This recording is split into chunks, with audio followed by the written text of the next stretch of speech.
Hello and welcome to the Commander's Quarters, your Magic the Gathering source that helps you command your budget. This show and episodes like this one are possible thanks to viewers like you. If you're looking for an easy way to help support this show, make sure that you like, share, and subscribe. Also, hit that bell notification icon so you don't miss any new episodes. You can also go check out our playmats and other merchandise at thecommandersquarters.com. We also have a ton of brand new t-shirt designs in stock, so make sure you check out those as well. Another easy way to support this show is with our TCG Player affiliate links. So whether you're buying a deck or individual cards, you can use this general link right here or one in the description. And the final way that you can support this show is by supporting us directly by becoming a patron. There are many benefits to being a patron, and I truly couldn't do this without all their support. There's even a brand new Brigadier General tier where you can get a shout out on a Commander's Quarters episode that's dedicated to you. Hey everyone, Mitch coming in for the Commander's Quarters studio. Welcome to the show. Now, the title for this episode is pretty straightforward. I believe that Tergrid will most definitely be banned. Now, I have said in the past that I believe that Tergrid might get banned or has a high percentage chance of getting banned, and we'll get to exactly why here in a bit. Now, I am pretty much convinced that there is no way that Tergrid is not going to be banned. Now, a quick disclaimer before we jump into this episode. Obviously, I have absolutely no say as to what cards get banned or don't get banned in Commander, or in any other format in Magic. The ones who make those decisions for the Commander format are the Commander Rules Committee, and I have absolutely no insider information as to what decisions they are going to make. That being said, very much like you and the rest of the Magic community, I have access to public information out there and can make inferences from that information. So now let's jump into it and talk about what information came out that made me 100% convinced that Tergrid is going to be banned. And I can actually tell you, if Tergrid is banned, when exactly she is going to be, or when the most likely time is. Again, disclaimer, I have no insider information and I do not have a crystal ball that predicts the future. Anyways, let's jump into it.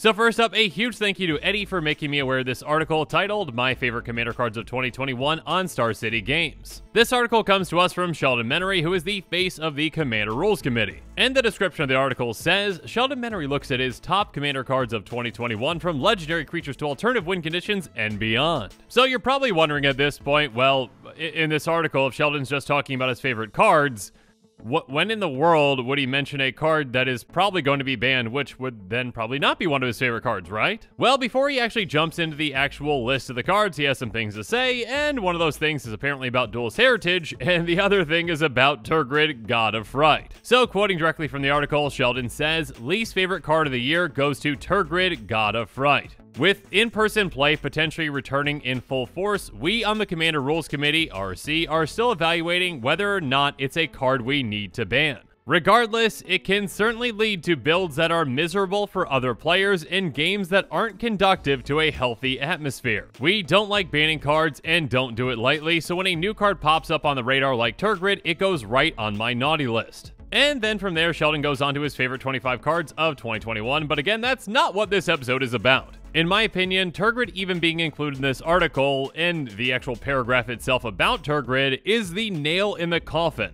To me, this is kind of like the warning lights flashing to everyone, hey, Tergrid is going to be banned, we're not officially banning it now, but look out. Obviously, one of these sentences in this paragraph does try to leave things open a bit. The with in-person play potentially returning in full force, we on the Commander Rules Committee are still evaluating whether or not it's a card we need to ban. Now, though that sentence does try to leave things a little open, the next sentence really hits home as to what their real thoughts are. Regardless, it can certainly lead to builds that are miserable for other players in games that aren't conducive to a healthy atmosphere. With that sentence being made public, it's gonna be really hard for them in the next ban update to say, hey, we completely changed our mind on Tergrid, it's fine. Now, the other kind of way around it would then be saying, well, it's not that big of a deal because not many players actually play Tergrid, so it's not that big of an issue. But we'll get to the exact numbers here in a bit, and yeah, Tergrid is really popular. So again, when the next ban update comes early next year, it's going to be really hard for them to say,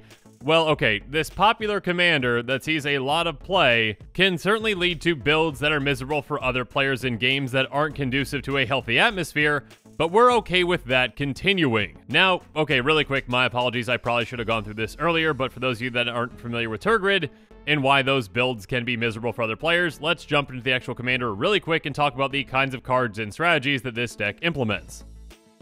Tergrid God of Fright, also known as Tergrid God of Salt, is a 4/5 god with menace that costs 3 black. She has, whenever an opponent sacrifices a non-token permanent or discards a permanent card, you may put that card from a graveyard onto the battlefield under your control. And really quick, there is a backside to this card with Tergrid's Lantern, a legendary artifact that costs 3 and a black. And as tapped, target player loses 3 life unless they sacrifice a non-land permanent or discard a card, pay 3 and a black, untap Tergrid's Lantern. Now, really quick, I mean, most decks aren't built around this side, though if you do have infinite black mana, congratulations, you win. That being said, the front side is most definitely the problematic side, basically being an It That Betrays, but in the command zone, and pretty much slightly better. I mean, it doesn't have the Annihilator too that It That Betrays has, but it costs 5 mana instead of 12, and it also counts opponents discarding things. It's a very, very easy commander to build around and abuse in a way that becomes miserable for other players at the table. And actually, I probably should mention right here, yes, I understand that there are certain playgroups out there that are 100% fine with a Tergrid deck or stacks decks, etc, etc, etc. That being said, the vast majority of commander players out there typically don't want to play against those kinds of decks, because a Tergrid deck can easily abuse cards like Smallpox, Dark Deal, and Death Cloud. Smallpox just costs black, and it says each player loses 1 life, discards a card, sacrifices a creature, then sacrifices a land. So for 2 mana, yes, the Tergrid player loses a couple of things. You know, they lose 1 land, 1 creature, and 1 card from their hand. But each opponent does as well, so you're getting 1 creature from all opponents, 1 land from all opponents, and if your opponents discard permanents, whatever that is too. So for just 2 mana, you lose 3 things, but can get up to 9 things. 2 mana. And then Dark Deal at 3 mana says each player discards all the cards in their hand, then draws that many cards -1. If each opponent has a lot of permanents in their hand, for just 3 mana, you get all of them. And then Death Cloud says each player loses X life, discards X cards, sacrifices X creatures, then sacrifices X lands. So again, basically a big Smallpox, and yeah, again, you can see where this is going. Many commander players out there don't like playing against a commander that can just so easily use and abuse cards like these that it's incentivized to play. It's really not hard at all to build a Tergrid deck that is pretty much obnoxious and powerful. Just put a bunch of Mass Edict and Mass Discard effects in your deck and you're golden. Regardless, like I mentioned before, I've actually talked about Tergrid being a potential ban in previous episodes, including this one where Tergrid is actually the front of the thumbnail image. Now, some of the other commanders that I actually brought up in this episode came about because of another article from Sheldon. And in that article, Sheldon says, also of some concern are generically good commanders like Golos Tireless Pilgrim, Corvold Faker's King, and Tulane Teller of Tales, among others. We prefer commanders that lead in interesting directions instead of hitting every point on the compass. The good news here is that Gavin confirmed that they're also aware of this phenomenon in Studio X and will be doing their best to avoid it in the future. Now, obviously this article came out before Golos was actually banned, and if you haven't heard that Golos is banned, well, Golos is banned! So this isn't the first time that we've actually gotten kind of a preview of a banned card in one of Sheldon's articles. Now you might be thinking, well, okay, Corvold and Tulane were both mentioned in this as well, but they're not banned. But, okay, actually, in that, next bans episode that I put out, I give reasons as to why commanders like these might not get banned, and actually, I'll just tell you right now. Basically, Corvold and Tulane are the, heads of pre-con decks, and that would just be a big embarrassment to Wizards if they were to be banned. Regardless, a commander that was not mentioned in this article, though, was Tergrid. That being said, and like I brought up on that episode, Tergrid was mentioned in the Rules Committee Discord. As you can see, Sheldon was asked which commanders are on the radar, and Sheldon said, no secret that we're waiting for in-person play to pick back up and take a hard look at Tergrid. And obviously, again, with that most recent article, they did say that they are still evaluating whether Tergrid should or should not be banned. So it has been on the radar for quite some time, and actually, although I did think that there was a chance that it would be banned in the November quarterly update with Crimson Vow, this was their announcement. No changes, the back-to-back nature of the 2 Innistrad releases made for a very short announcement window and not one we want to take action in. We're pretty happy with where things are and look forward to the influx of cards from Crimson Vow. Our next announcement will be for the Kamigawa Neon Dynasty release on February 7th. So this no changes, looking back, really wasn't all that surprising because there were some big changes in the previous update, like Golos getting banned. And with those Innistrad sets coming back to back, I can see them not wanting to ban another commander right away. Regardless, when it comes to the next ban update of February 7th, I most definitely expect to see Tergrid getting banned. Now, maybe they'll say they'll need to evaluate further. I don't think that's going to be the case, but we'll see. Regardless, when it comes to not banning Tergrid, it's going to be very hard for them to refute that at all because, again, Sheldon did say, regardless, it can certainly lead to builds that are miserable for other players and games that aren't conducive to a healthy atmosphere. And like I mentioned before, Tergrid is a very popular commander, so it's obviously seeing a good amount of play out there. Now, I know that EDH rec stats are not perfect, okay? But they're the best that we have, and, you know, they're pretty accurate when it comes to one commander versus another. Not exactly the total number of decks out there, but just how commanders compare to each other in their popularity. So, looking at the Kaldheim commanders, Tergrid is number 2, behind, you know, the 5-color commander Essica. And it's definitely not surprising to finish behind a 5-color commander like Essica, or should I say the Prismatic Bridge, because many players just build around that side. Regardless, now let's take a look at Tergrid's overall popularity over the last 2 years, and yes, I said 2 years, she is the 74th ranked commander. Kaldheim was released on February 5th of this year, so she hasn't even been out for a year, and she's already the 74th most popular commander. Again, on that previous episode that I mentioned where I talk about the next commanders that might get banned, I gave Tergrid a 95% chance of being banned. But with this article today, I think that this is the nail in the coffin for Tergrid. And again, this is just basically them signaling, hey, we are looking at Tergrid. Tergrid is problematic. All these words about it being miserable.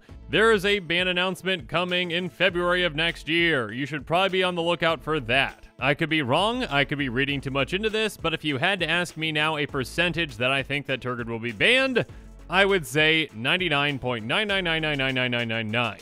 With the other things that they've said, I cannot see a scenario where they say that Tergrid is fine, even though it's a very popular commander that can be miserable and is not conducive to a healthy atmosphere. But of course there's a chance that I could be wrong on this. So take what I'm saying about the God of Salt with a grain of salt. You see what I did there? Anyways, one more thing that I do want to mention though. It is a big deal in the Commander format when a card is banned. It does not happen all that often, and it's especially a big deal when a commander is banned. If a card in the 99 is banned, that deck is not destroyed and it can be replaced. Okay, I should say for the most part. There are certain cards that decks are built around. Regardless, if Tergrid is banned, entire decks will be destroyed. There is absolutely no replacement commander for Tergrid. That obviously has financial implications and is a major bummer for whoever has a Tergrid deck and whoever invested into a Tergrid deck. It is not a good feeling to have your commander banned. So when Sheldon does say we don't like banning cards and don't do it lightly, I most definitely believe that. But the next part of that sentence, so when a new card pops up on my radar like Tergrid, it goes right on my naughty list. I've got something to say about this.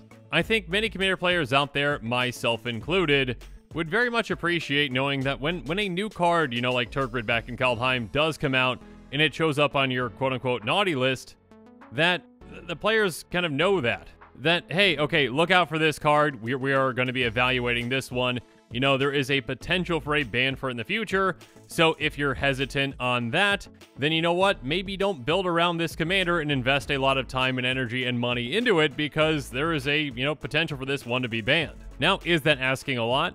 Maybe. Regardless, as always, this is all just my opinion, so please, please, please take everything with a grain of salt. Just like Tergrid. And with that, this show is coming to a close, so it's my turn to hear from you. So in the comments below, let me know what your thoughts on this episode are, and as always, thanks again and have a good one.